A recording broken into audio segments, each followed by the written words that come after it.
In this lesson, we're going to start to talk about the various different theories and principles of the criminal law. Now, this is going to pertain to some of the more philosophical aspects of criminal law and criminalization, more than the substantive procedural elements of the criminal law itself.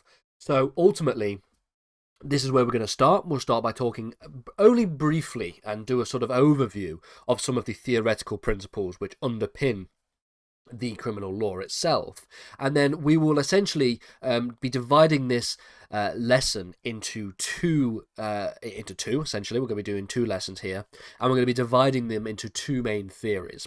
And these are the sort of two traditional understandings and traditional theories of the criminal law. And essentially what we're talking about is the sort of rationale and justification for criminalization. Under what circumstances ought something be criminalized? Or better still, what is it that the criminal law is looking to regulate? Okay, in the first lesson, in this lesson, we're going to talk about something known as the harm principle. Okay, we're going to talk about the idea that essentially what the criminal law does in terms of criminalizing conduct is that it is doing so on the basis that that particular conduct causes harm in some way.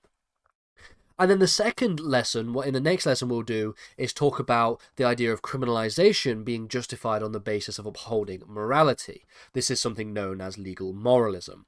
And we will sort of play off these two ideas and see where we go from there. So, essentially, criminalization is the process by which certain conduct is made criminal. Criminalization of conduct, okay? Simple as that. And given that criminalization entails the restriction of an individual's right to perform a certain action, the justification for criminalization is particularly important. So what we're doing is we're restricting an individual's liberty to perform said action. And so in doing so, we have to really have quite a high bar for why we are doing so. We have to explain why it is the case that this action has to be criminalized. And so this begs the question, how does one justify criminalization of conduct?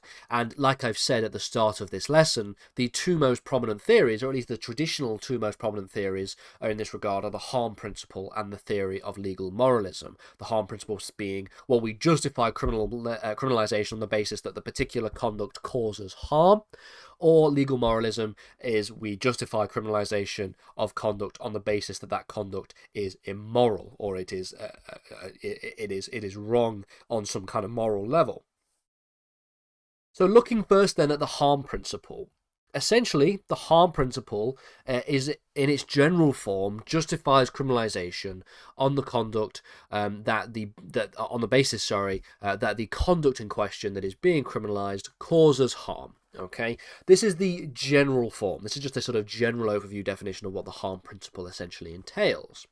Now, according to John Stuart Mill, the only purpose for which power can be rightfully exercised over any member of a civilized community against his will is to prevent harm to others. This is a classic example of the elucidation of the harm principle in some of the more traditional literature.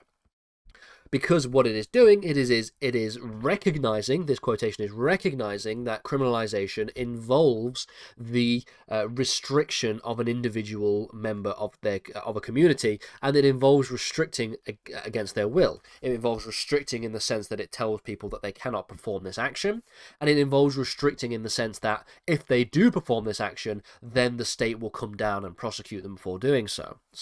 It could also lead to an actual physical restriction of freedom in the sense of prison time. And so what John Stuart Mill is saying is the only way we can wield this power, the power of criminalization, is if that action is harmful, and if criminalization will prevent harm to others, and so as a result of which we can justify the basis of criminalization from that perspective. Now, one can understand the attraction of the harm principle in circumstances such as rape or other sexual offences, or murder or theft, because we can understand quite easily that murder causes harm, okay? It causes harm to the person, the victim who is being murdered. It causes harm to individuals in society. It is a net societal harm if we were to allow murder to take place. And so, therefore, the state criminalizes conduct such as murder in order to protect individuals from harm, the harm that would be caused from committing said act. And it's not even necessarily direct harm. It is not even necessarily the direct harm of being murdered, but it could also be the sort of general structure of society as well. It would be harmful to the broader society if we were to just allow people to go about individually murdering others. So those are instances where we can understand the harm principle in quite an easy circumstance. Sexual offences, property offences, things like murder or manslaughter, we can understand why they are criminalised on the basis of the harm principle. But can the harm principle explain the nature of criminalisation in all circumstances? Okay. And given that the criminal justice system includes thousands of criminal offences, does it make sense to suggest that harm, for say harm to be prevented in the case of murder, in the same way that harm is prevented in the sense of a case of driving without insurance? Now, an individual may go about and have a perfectly ordinary car journey and go from one place to another without insurance. That would be a criminal offence. And you can maybe make the argument that, well, how do we reconcile the harm principle with that being a criminal offence? One answer to this question could be variation in punishment, accounting for variation in harm incurred. So they can both be criminal offences because they both cause harm, but the fact that one causes less harm than the other is represented in the various other factors which are attached to the criminal justice system. Of course, the punishment for murder, being found guilty of murder, is very different to the punishment of being found guilty of driving without insurance, for example. And so as a result of which, the relative differentiation of harm is representative here in the idea of the different punishments that are being put across depending on the particular offence. Now, legal theorist Joel Feinberg has suggested that while the harm principle could be useful in understanding the idea of criminalisation, not all conduct which causes harm may be criminalised. So he suggests that the harm, the idea of just harm in and of itself, may not be a sufficient condition for the establishment of criminalisation or for the justification of criminalisation.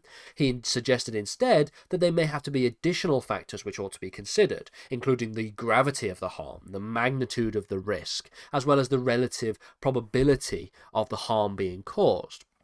We can understand the harm that is caused by murder, for example, but what about the harm that is caused by just giving somebody a shove, pushing an individual? That is a crime. That can be considered a criminal offence. That can be assault and battery. However, the distinction here is the gravity of the harm has to be weighed up against the A, likelihood of conviction, and B, the resource expansion that is caused through the prosecution of particular offences. So there has to be balance here. You can't just suggest that harm in and of itself in a generic definition is a sufficient condition to justify all criminalisation, according to Feinberg. Instead, there have to be other conditions that we have to think about, like how harsh, how grave is the harm, what is the magnitude of risk that harm is going to be caused, what is the relative probability of the harm being caused. We also have to ask the question of subjective harms. The issue is that not all acts can be considered harm to everyone, or that they may be acts that are considered to be harm to everyone, but they're not considered harms in every single in equal fashion across every single type of offence and across every single person in society. We can all essentially agree, for example, that harm which is caused by murder or sexual offences is definitely a harm that we can all agree is considered harm, okay? But there are some instances where it might be more difficult to see harm, or where some people see harm more than others. So, for example, selling an energy drink to somebody who is 15. Now, the law at the moment states that you have to be 16 to purchase an energy drink. But a 15-year-old purchasing an energy drink might not necessarily be that harmful. But some people might argue that it is. It could be a subjective argument that is presented here. And so as a result of which, some of the ways in which we can classify and understand the harm principle as a justification for criminalization falls into doubt or falls into some kind of scrutiny. Which is why we also have the second major traditional theory of criminalization, which is, of course, this idea of legal moralism, which we're going to get to in the next lesson.